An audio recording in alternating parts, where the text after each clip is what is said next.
Hello,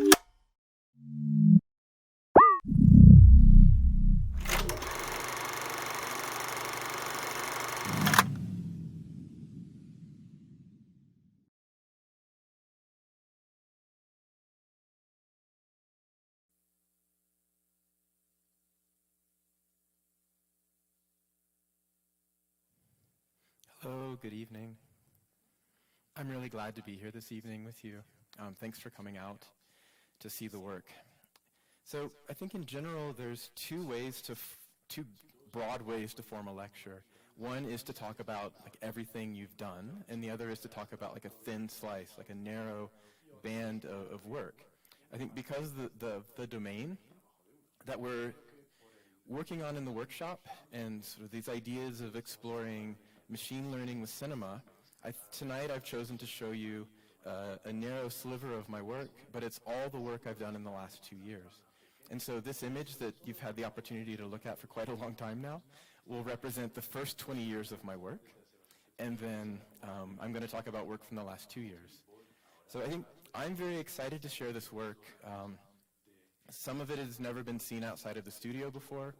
And I think because this topic, this domain is in many ways very, very new and very fresh, talking about machine learning and cinema together, some of the work we're going to be looking at is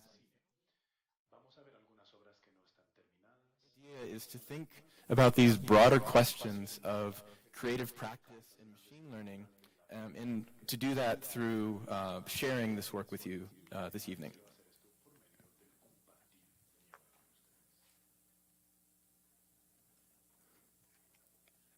So, before providing context and insight into the work, I wanted to start just by showing you and giving you a sense to experience this without any preconceptions, just to react to it as a media experience, to react to it as it is.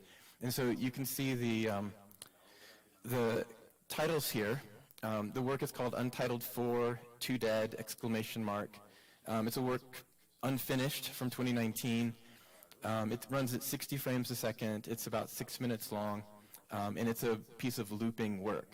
For a lot of the work we're going to be looking at tonight, I'm collaborating with a composer, Jan St. Werner, and so the working file here, the images are finished, but the audio is a working file. So let's experience this, and then we'll continue from there.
So that's the point where the file loops and continues from there.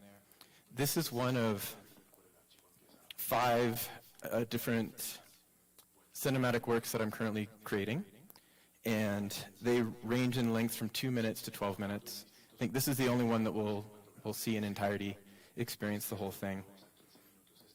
But each one has its own unique quality and own different way of thinking about the machine learning, specifically the GANs, which I'll talk about in a moment, in a way to bring those into a cinematic space.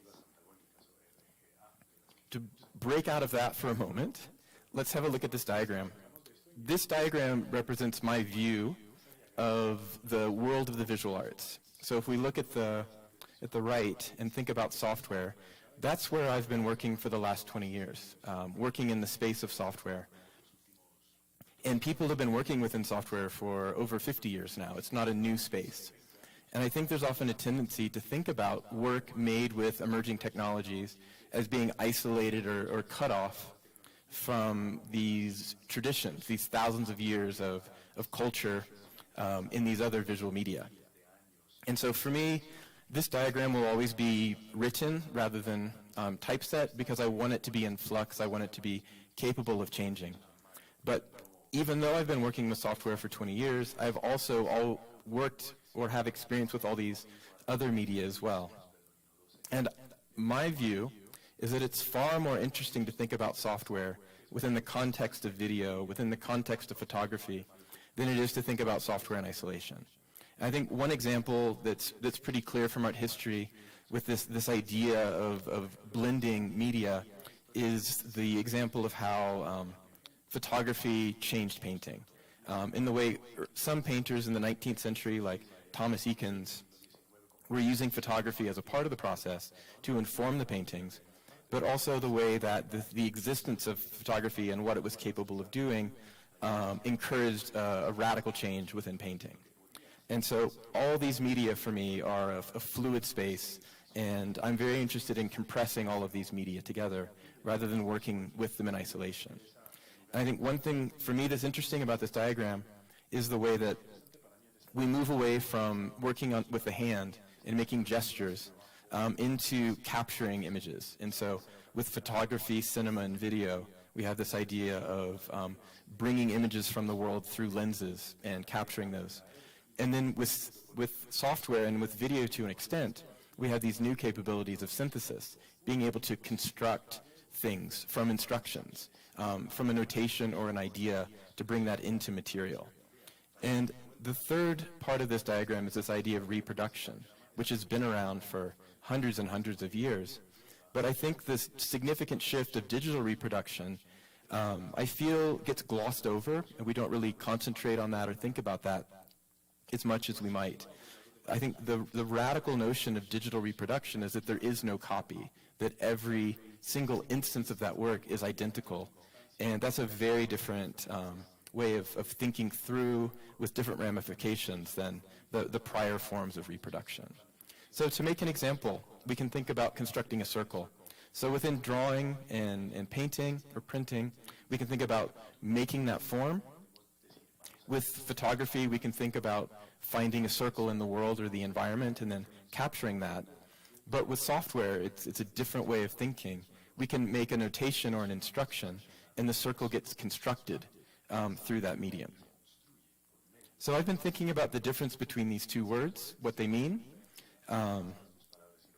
For me, the idea of an image is it has this connotation of the technique or the realm of the technical, that we image something. So an image would be something like a scan or a photograph. And I think of picture as being more general. It includes drawing and painting. I think of pictures as being pre-written language. Pictures have been with us forever, but images are something that are post-industrial or post-information age. The other idea is that we have images that are autographic, things that are self-writing. So things that we make with an instrument like a pencil, we make with the constraints of the material realm and with our own bodies. And we have things that are allographic, which literally is other writing. So a photograph is an example of an allographic image. And I think until recently, we only had one instance of the allographic. It was things in the realm of photography. But I think moving forward, that is a domain of image making and image construction. Maybe a little similar to Willem Flusser's idea of the technical image, that I think will continue to grow. The histories, I think, will intertwine and evolve together. And the last idea is of the apparatus, of a mechanical or software system used to make machines. I think the example, again, is a camera. For me, there's a lot of references between how we can think about machine learning and how we can think about photography. But if we think of a camera, it's a machine with a set of controls, and depending on how we set those controls, it defines the image that comes through. And I think we can extend the idea of the apparatus to software as well, where software are also machines with controls, with parameters, and by setting up a system and a structure, and by modifying the parameters, and with the software machine, we can have thousands upon thousands of parameters, which is a little different from how analog photography worked. We're able to construct really elaborate systems for generating and analyzing images. This is the way that I've been coding for the last 20 years, and I think the way that many of us have grown into coding within the arts.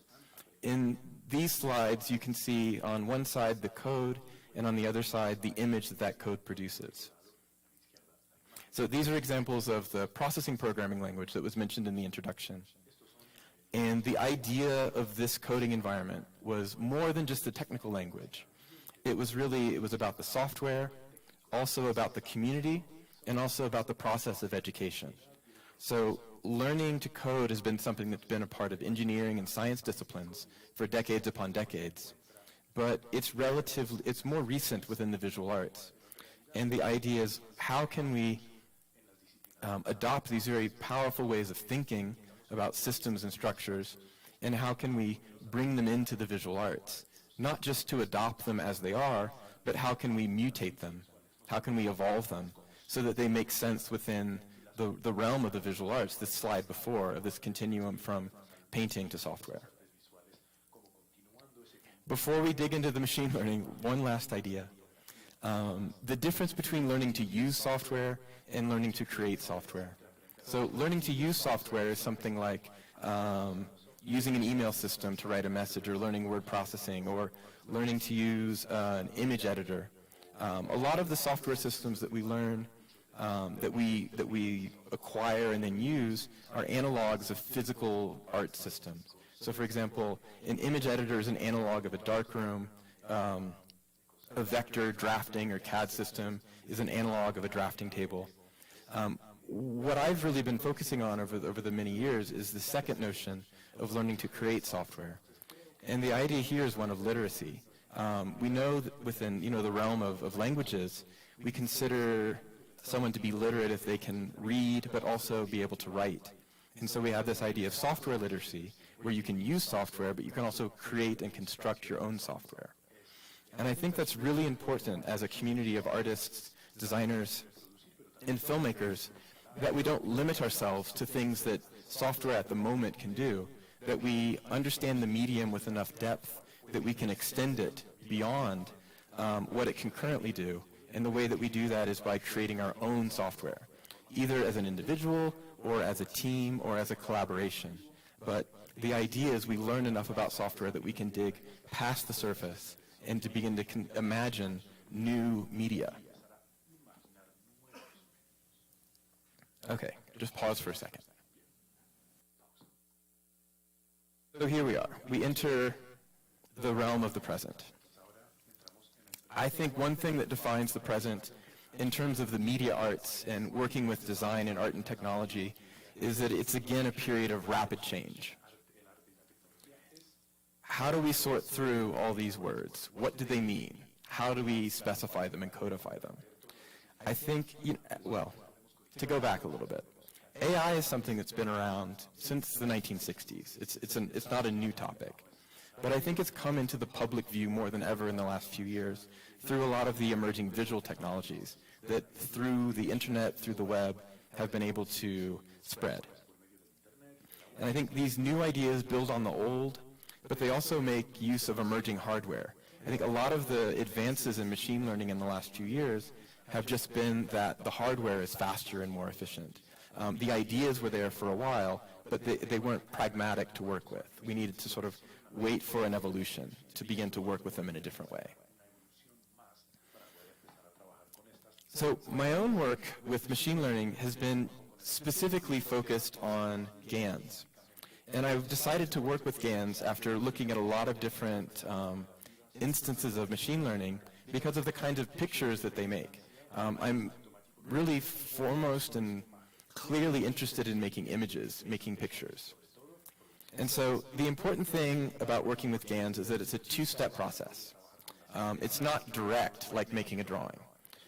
And the first process is to train a model, and you train a model on a set of existing images. And then the second step is that you can then, from that trained model, begin to generate new images from that model. So even more specifically, I've been working within a narrower category of GANs, the deep convolutional generative adversarial networks. And this is just a more narrow version of GANs. I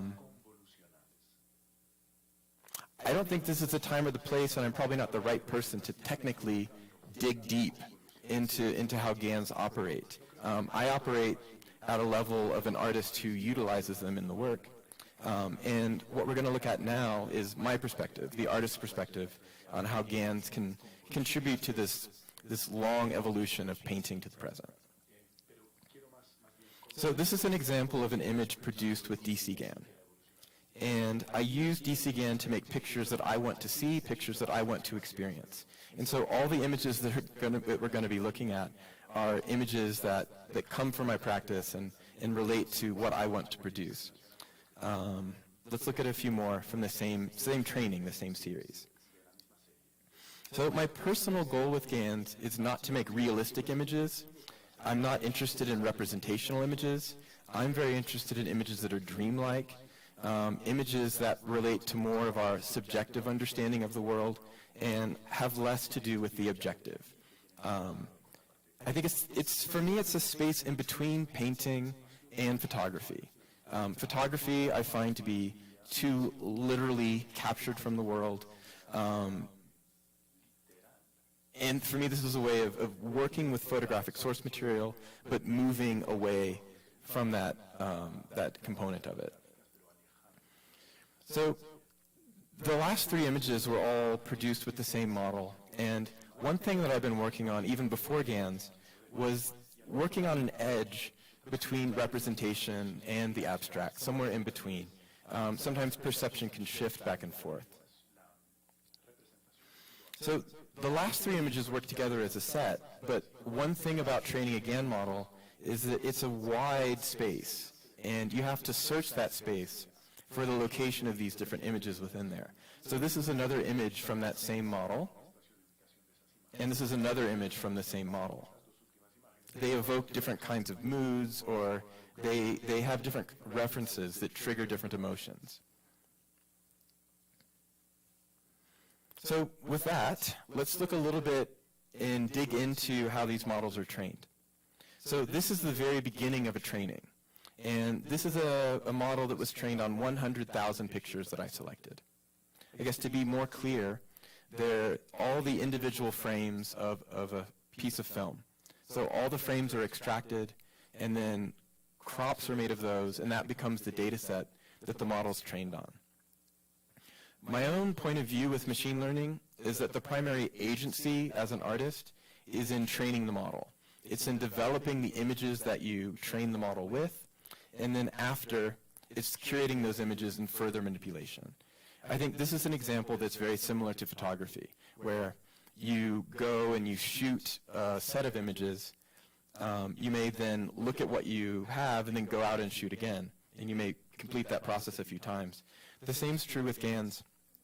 A lot of these models were trained multiple times because they weren't producing what I wanted to. So then I went back and modified the data set and then moved forward in a different direction. So during the training, there's visual feedback. That's what we see here. It's a set of pictures from fixed points within the total space of exploration. And this is what it looks like after 81 iterations. So when it trains, it goes through a series of steps. So this is what it looks like after about 1,000 iterations. And the training is a feedback system between two neural networks. So one is called the generator, and the other is called the discriminator. The discriminator network has access to the training pictures. So the discriminator can see all of the images that I've selected as a training set. And the generator produces a set of images that the discriminator evaluates if they're real or not real. So is the image that the generator produced from the training set or not? And that's the discriminator's job. Basically, is it a real image or a fake image? And over time, they both get better at what they do. They are locked together, and the generator gets better at making images that feel like they're from the training set, and the discriminator gets better at knowing if it's an image from the training set or not. And eventually, it reaches a point where the discriminator gets it right half the time and wrong half the time. And that's when the training can be finished. This is what it looks like after 16,000 iterations. This is after 22,000. This is about 100,000. This has been a week. So the machine in my studio has been running for a week. And I get feedback through these images, one every 10 minutes or so. So here we can look at the iteration 81 at the top, iteration 99,681 at the bottom. And after enough iterations, the generator learns the patterns in the training data and begins to differentiate through composition, texture, and depth. Back to the idea of photography as a model. Towards the end of the training, I start saving the full model at tight groupings. And I think of this very much as the kind of work that I used to do in the darkroom, where, through exposing the paper a little bit more or less, or dodging and burning, you're able to control things, like the saturation of the image, the contrast, the texture. And in the end, one of these different iterations is selected, or multiple, to generate different images from that. So that's another point where the discrimination of the creator comes into play, like which precise model to choose to generate from. Look at the differences for these just for a moment and see if you can find where the choice is. So these are just a few sample images, but what we have is a space of an indefinite number of images that can be produced that have a radical variation from one another. And that brings us up to this idea of the latent space. That's the entire space of pictures that the model encompasses, and it has an indefinite size, but practically you can explore it through random number generation and begin to get a sense of what's there. And this introduces the idea of the latent vector. So a latent vector is for DCGAN are these 100 numbers. So these 100 numbers are always between -1 and 1, and this specific set of 100 random numbers between -1 and 1 is the latent vector, and it corresponds to a precise image within the latent space. So I really never look at this while I'm doing this work. That doesn't mean anything. But I generate thousands and thousands of these latent vectors, and then I run them through the model and look at the images that come out the other side. So we have this idea of walking through the latent space. It's this imagined dimensional space that we can move through and explore what images are contained within it. So oftentimes I'll start with a few thousand images. This is just a small subset of that. But you can see this is a sampling of the images and the diversity of those images that were generated from this one training. So let's look, and these are sketches. This is not finished work. Here's an example of one of those enlarged. So if you train the model on a set of images that are very similar to each other, it's a really homogeneous set of images, then you get images out that feel very similar to those images. If you train the model on images that are all radically different from one another, you get noise out. And so for me, a lot of this work is designing the sampling of images that go into the training in order to produce these uncanny spaces between representation and abstraction that come out the other end. So this is also a test. It's like a really rough test that comes out of the studio. But this is an example of this idea of walking through the latent space, which essentially we have that set of numbers, and then when we modify each of those numbers a little bit, and therefore every time we modify those numbers we get a new image. And through doing this we're able to see which images are related to each other within the latent space, but then also different. This is the second body of work. And these feel more photographic than the other set, in my opinion. They feel more natural. And that's because of the data set that was produced. So unlike those images we were looking at before, which were produced through using films as data sets, this work was made through using a set of high-resolution scans that we'll look at a little bit more in a minute. So this is an example of where the images that are using to train the GAN are more similar to each other. They're more homogeneous. Therefore, images that feel closer to the original samples come out. And I think what I'm very interested in these images is we're not going to watch the 10 minutes. But notice how at the beginning it changed quicker, faster, and then now it's starting to slow down. But what happens is at the beginning, everything is the same. It's very self-similar. But over time, each one of these quadrants becomes its own unique image, its own unique composition, with its own colors, with its own textures. As the discriminator is getting better and the generator is getting better. There's a back channel between the discriminator and the generator. That's how it learns to get better over time. some information passes there.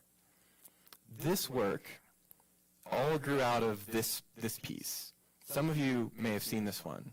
It's a film by Stan Brakhage. It's a 16mm film, and it's called Mothlight. It's a short film.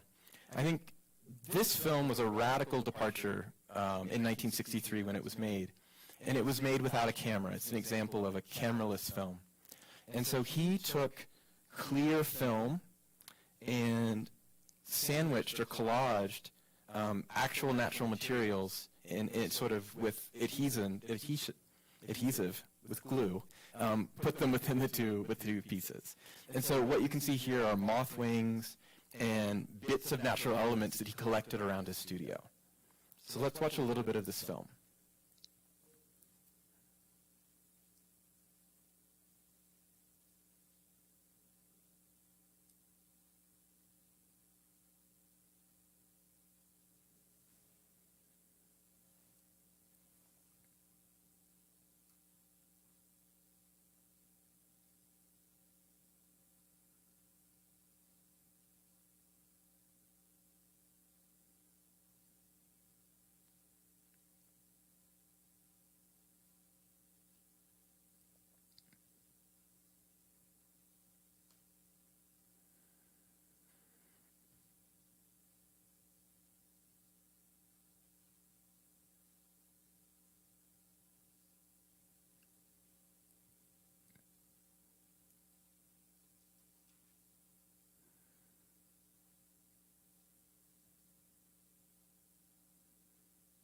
So this film is very carefully composed, knowing how much time a foot of film or a meter of film will correspond to time. And it's composed by defining the rhythms and the textures, selecting similar natural elements for a certain amount of time and then switching to something else. And oftentimes I make new work by doing a research project. And it's a research project where I make things, rather than simply reading. So it's a combination of making and reading. And I was doing a residency in Colorado, which is where Stan Brakhage lived, on top of, in the Rocky Mountains. And I had an idea of what would happen if we used this film as a prototype or as an idea, but not as a material set of technologies. And imagined how that film could be explored in 2018. And so I started the same way that Stan Brakhage did, going out into the same ecology, selecting natural elements, started grouping them and arranging them based on type, based on size, by color. And then I started composing. And in 2018, working with 16mm film isn't the technology of the moment, but high-resolution digital scanning very much is. And so instead of working with strips of film, I imagined the vertical lines running through the scanner and then scanned these elements at a very high resolution of going from top to bottom and then going back up again. And you can see here how I'm thinking about the composition of the final piece on the scanner bed. And so this led to a set of studies. I really like to work in studies where I just start making things and exploring and then evaluating and organizing what comes out the other end. So this is the first study for A Garden of Earthly Delights, and it's a 3-minute loop, but we'll just watch a little bit of it.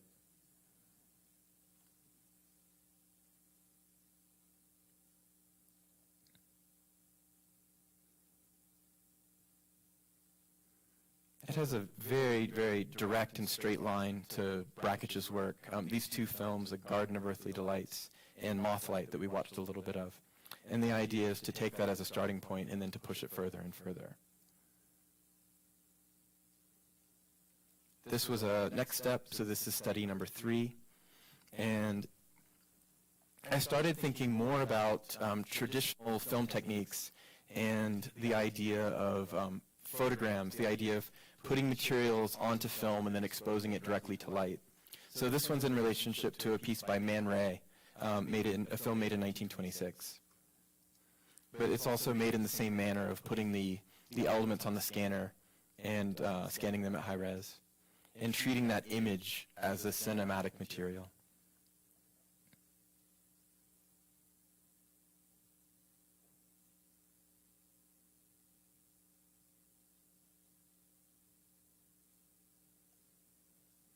And then just one last from the series. This is number 4. And it works with different kinds of source material. It's all produced with dead things rather than things that were recently alive. And I wasn't working with cyanotypes when I made this. I was thinking about cyanotypes, this early 1843 process of making shadow photos with a specific chemistry. But since I made this film, I've been working more with cyanotypes.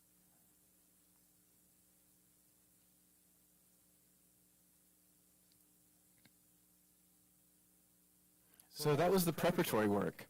And then I didn't know it at the time, but all of those scans that were used to make these studies became a data set that I started to use to train using the GANs. And so it became a set of training images for the GAN model. And this is an image of what comes out the other end of the GAN. One thing, I don't know if you've noticed yet, but GANs are inherently low resolution. When I started working with them, I was able to get images that were about 64 by 64 pixels. And then over time, I was able to work my way up. But still now, even with the most like high fidelity, high tech versions of GANs, they're still about 1,024 pixels by 1,024 pixels. It's fundamentally a low res medium at the moment, but it's moving very, very quickly. So training from those, this is what, in modifying the training data, this is what comes out the other end. And again, I'm more interested in how they're not realistic, how they're not natural. But that tension or that space between.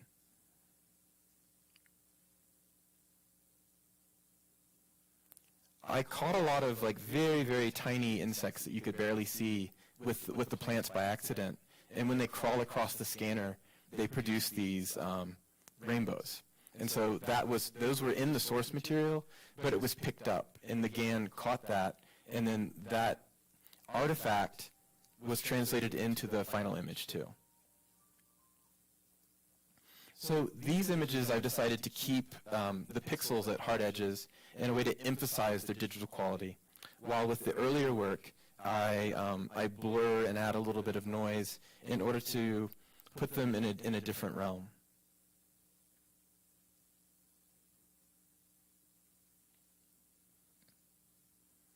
So this is a slide that I'm very excited about. I think I'm so excited I'm going to stand up and point to it. This is an example of moving through the latent space in a few different ways. What you see on the far left is picking a random latent vector and then doing an interpolation to another random vector.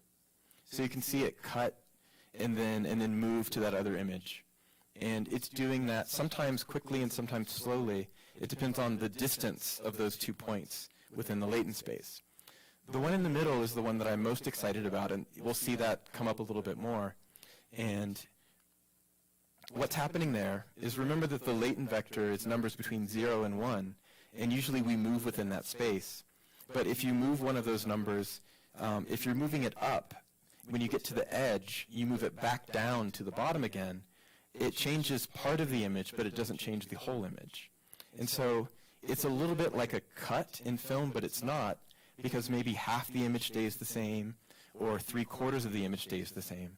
So it's somewhere in between a transition or a jump or a cut, but it's something different. It's something I haven't seen before. And the one on the right is just modifying one of those numbers in the latent vector. And I think the reason this small example is interesting is because it shows how much precision and control you have over modifying these images in a way that's different from working in the darkroom. In the darkroom, you can change certain things, but you can't change the fundamental form of that image.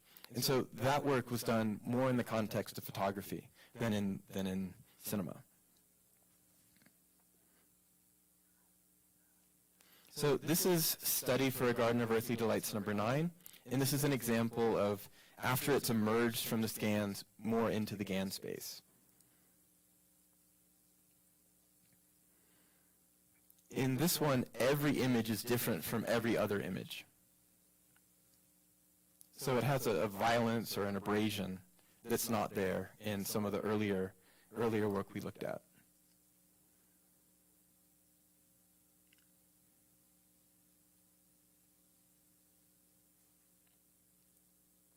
This next one, number 10, is like that middle of the 3 videos we were looking at, where it's moving through the latent space and connecting the images together, but at a pretty rapid clip. And so you can see each image relates to the image from before, but it quickly transitions into something else.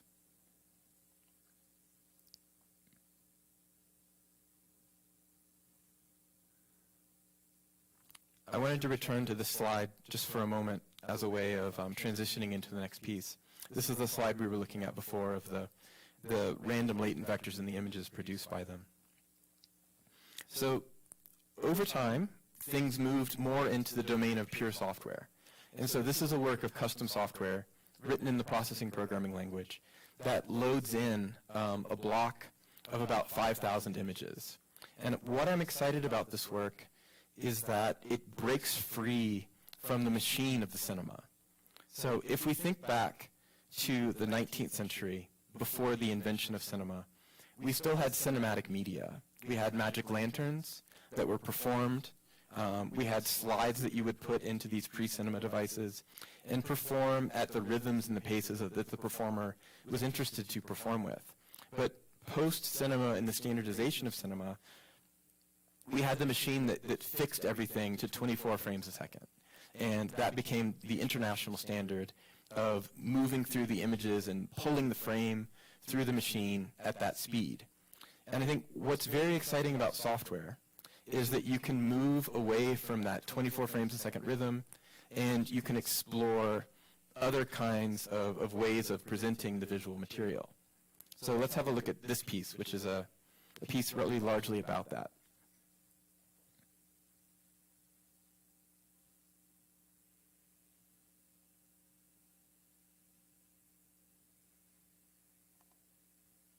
Sorry. Having trouble. Let's try the next one. So this one is really similar to what we were going to look, so we didn't lose anything. But this one combines 2 layers at the same time. But in keeping with the idea of cinema, this one also has a 24, or a rule of working with 24s. And so it displays 24 images in a burst, but those images can be in 1 second or in 24 seconds, and there's a few different levels in between. So each time it's through with a set of 24, it picks the rhythm, a next rhythm, by rolling a dice at random. So we can see those 24 images at 1/24 of a second, or we can spread them out longer. And this one has these 2 different layers that are each on their own rhythm to create a third kind of rhythm for the piece.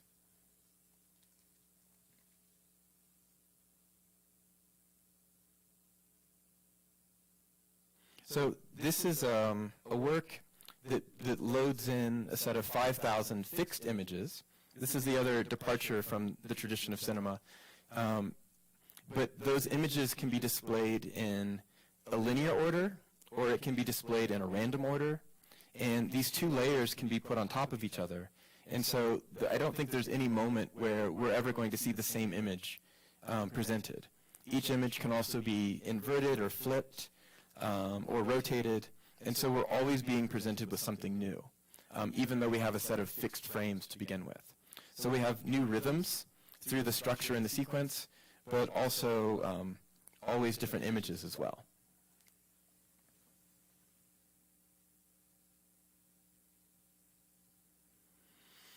And then this is the last work in this body that we'll look at, and this is very much of work in progress. And I think of this more in the traditions of conceptual art and the idea of working with systems, setting up machines to produce images and then letting things unfold. And so what we see here is similar to the right small animation that we saw on the screen of 3. Each one of these images starts with a different starting point within the latent space. It's a different latent vector. But then the numbers or the values for each of those values in the latent vector are changing one at a time. So it's not possible to look at every image within the latent vector. It's such a high dimensional space. But we can look at these slices of what's there. And so each one of these looks at everything that's possible beginning at one specific latent vector.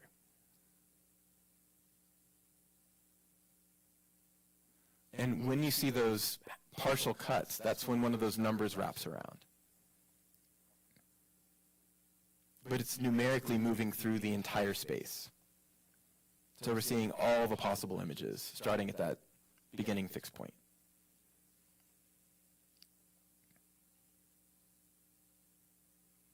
Okay.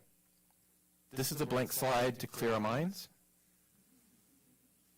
And then we're going to come back to where we started. We're going to come back to the series.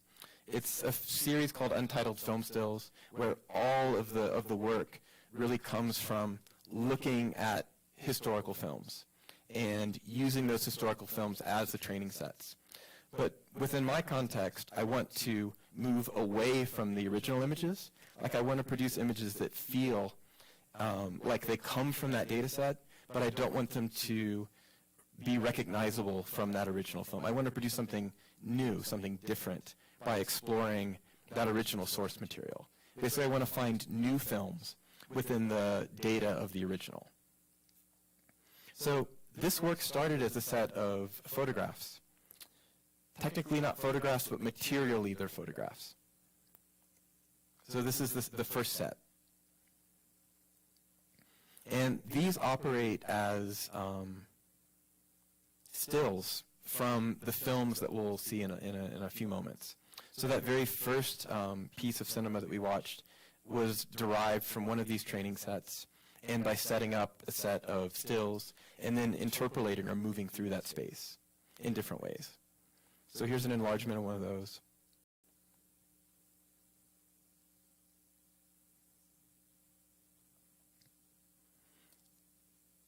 Within this data set, there are images that were extremely representational.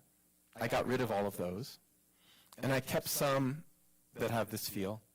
And then there's others that really feel more purely abstract. And the idea was to sequence these together to produce this cinematic media. So here's an example of the film in progress. This one doesn't have audio yet, but will be a part of the series.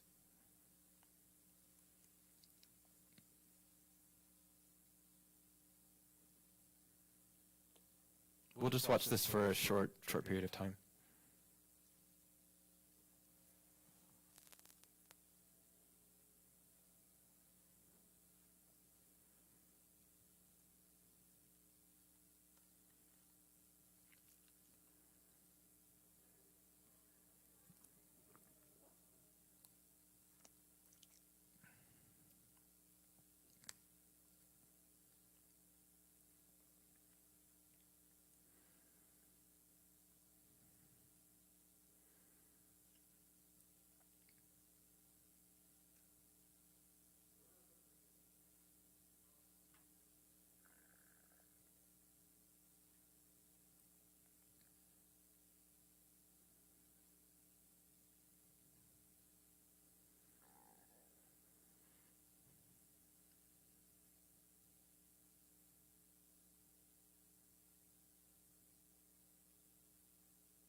So this is the next group.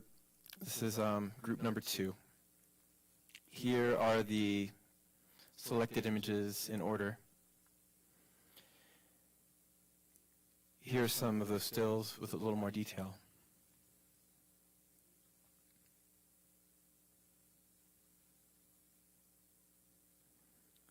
And then this is the film, Untitled to Kiss Me. This is also working audio, working image.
So the two that we just watched are in their own family together, and they're both made with the DC GAN.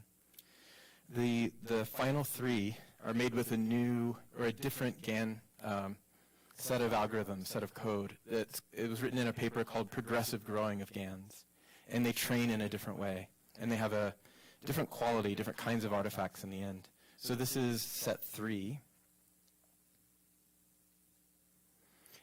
And every training, every source material evokes something different, or through exploring the latent space, I discovered something that I wanted to emphasize or something that I wanted to put more focus on.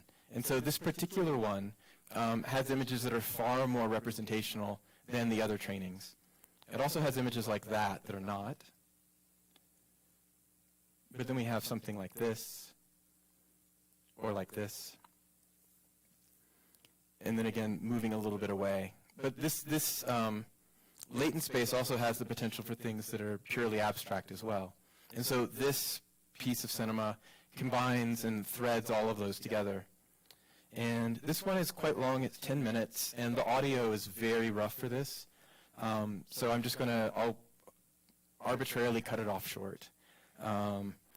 I think this is the most alien of all of them. It feels like it's doing something even further away from what we've seen before.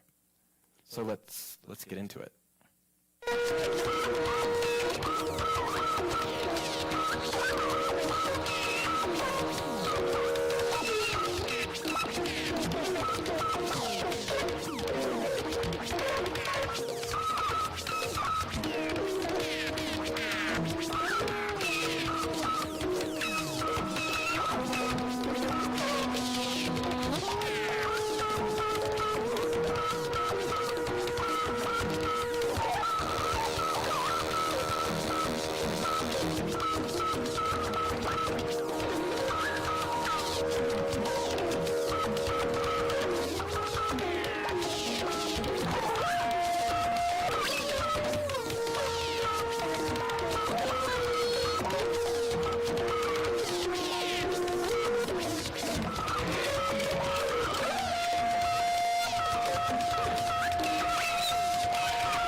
Sorry for the hard cut with the sound. I don't have a volume control knob. All of these films are made without the use of any traditional editing tools, without any timeline tools or cuts or anything like that. They all required inventing a lot of new things. And so they're all made through training the models, generating thousands and thousands of images from the models, looking at those images, grouping them together, and then eventually laying them out and producing these stills, or these, in a way, elements to move through. And so a lot of, well, really almost all the work with training the GANs and generating from the GANs are produced with existing code. Research will release papers and then post their code to this sort of community collective space called GitHub, which is a repository where a lot of people share code. All of the custom work in this is how to explore the latent space or the space of possible images. And then most of the custom work goes into how to transition from point A to point B. And over the years, we've developed about 18 different ways of going from one image to another with different rhythms and different ways of moving through the space. And all of these pieces of media were made through exploring subsets of those or combining them all together in different forms. So these are the images for the very first video that we watched.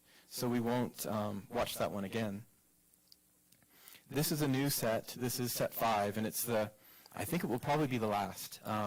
What I've become really interested in doing now is instead of training on archive material and producing new material to train on. So being in control of the creative process from those first origins all the way through. But this one, you can see the stills here, combines all of the elements that we've seen together in the first 4 films into one piece of media. And it moves more between the representational and abstract. It has hard cuts. It has different ways of moving through the latent space. Here's a few of these images so you can see the stills.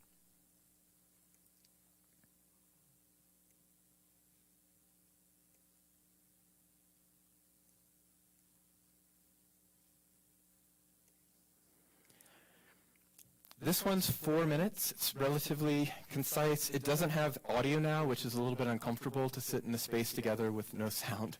But I want to watch this one all the way through because I think it's concise. It really distills a lot of what we've been looking at and talking about together. This one's Untitled 5, Not Now, No, No.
That's the loop. So I will jump to this slide again. And that's the end. Thanks very much.